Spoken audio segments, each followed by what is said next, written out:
It Gets Real with Karina. Each week, Karina will discuss serious topics and is not shy to tell you how it is. On her show, she covers day-to-day situations and provides her opinion along with feedback from her listeners. Hey y'all, welcome back to another episode of It Gets Real with Karina, the space where we talk truth, healing, growth, and walking boldly into who God called us to be. And listen, today's episode, it came straight from the spirit. I was sitting on the bed and something said to me, access to me is too easy. I had to sit with that because when God dropped that in my spirit, it hit hard. Some of us are drained, not because we're doing too much, but because we're giving too much of ourselves to people who didn't earn it, don't value it, and frankly, don't deserve it. Let's break this down. Giving people too much access isn't just about them being around you physically.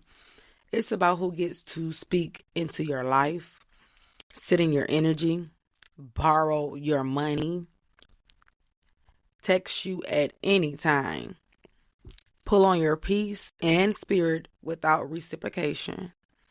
Access is spiritual. It's emotional, it's financial, it's mental, it's energetic. And I had to realize I was giving people access to me before they ever proved they were safe. Some people didn't even knock. I left the door wide open. Let's be real. Why do we give people access so easily? Because we're nurturers. Because we want to be liked. Because we confuse being available with being valuable. And we've been conditioned to think saying no is selfish. We're afraid if we say no, we'll lose them. But what I've learned is this. If someone will leave because you set a boundary, they were never for you. Let me say that again. If someone gets mad because you won't overextend yourself, that's a red flag. Not your problem. Let me take y'all back. There was a season where I was overgiving.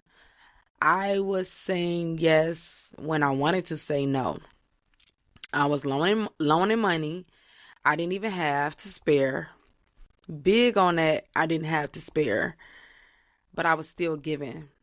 I was allowing people to emotionally dump on me. Come into my home, my space, my DMs, my peace, with no boundaries. And what did it cost me? My sanity, my sleep, my spiritual balance, my financial stability, my ability to focus on me. You know what I realized? They didn't steal it. I gave it away very easily at that. And that wasn't the hardest pill to swallow. But when I finally started tightening up access, everybody didn't clap for it. Some people faded. Some people got mad. Some guilt tripped me. But guess what? The peace I gained was worth the people I lost. Let's shift here. Boundaries aren't mean. They're maintenance. They're how you protect your purpose and your peace. So here are a few affirmations I live by now. My peace is not up for negotiation. I can love you and still say no to you. Every call doesn't need to be answered. Every problem isn't my responsibility to fix. Some of y'all are exhausted because you're running an open door policy when God told you to lock the gate. Ooh, that's deep. Not everyone deserves front row access to your heart, your help, or your healing. And let me say this loud for the people in the back. You don't owe people continued access just because they've known you a long time. Loyalty shouldn't be a life sentence. Let's get practical. Here's how you start reclaiming your energy and protecting your access. 1. Audit your circle. Ask who adds value and who just takes. 2. Create emotional boundaries. You don't have to answer every "can I vent" text. It's okay to say, "I'm not in a space to hold that right now." 3. Set financial boundaries. I'm not in a position to give right now. No explanation needed. 4. Create time boundaries. Put yourself on your calendar. Schedule rest, prayer, and play. 5. Practice selective silence. You don't owe everyone a response. Sometimes peace is in the quiet. When my kids go with their dad on the weekends, I normally like to just sit in peace, y'all. Just quiet. Not talking to anybody. And that's just something that I like to do. So if people can't respect that, if they can't respect what you like to do, if they can't respect your boundaries, they do not need to be around. What I learned in this season that I'm currently in is that what I want is a priority. It's not an option. And sometimes when people are in your life, they feel as though they always come first. No, you're not first. You're not first before my peace. You're not first before my sanity. You're not first before my boundaries. And we need to implement that in our lives. We were used to being so passive, so soft, so easy over the past few years. And I think people got used to that. So when you finally stood up for yourself, they began to question you as a person. They begin to start calling you fake. Start saying you changed. But no, you really just grew up. You started to believe in yourself. You started to take a stand. You started to be happy and whole. And that is what matters in life.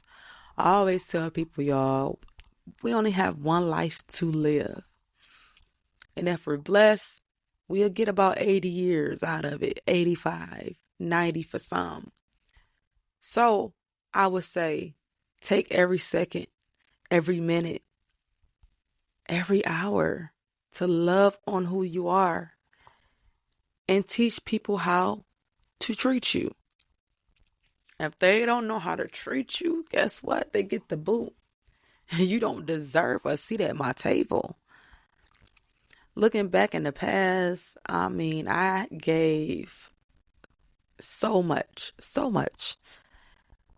You would think I was a therapist. You would think I was a bank. You would think I was a doctor. Because I nursed people back to life while taking the health out of me, draining me in all areas. And when I finally needed the help, there was no one around. Here's the truth. Your presence is powerful. Your energy is valuable. And your peace is expensive. Stop giving out all access passes when God is calling you to be a limited edition. From this moment on, access to you should require discernment, not desperation. I'm learning this. I'm walking this. And I hope today's episode gave you permission to protect your space unapologetically. If this spoke to you, send this episode to a friend who's been giving too much of themselves. And if you haven't already, subscribe, rate, and leave a review. Let me know, what are you saying no to this season? Until next time, stay real, stay rooted, and protect your peace. I love y'all. Talk to you next time.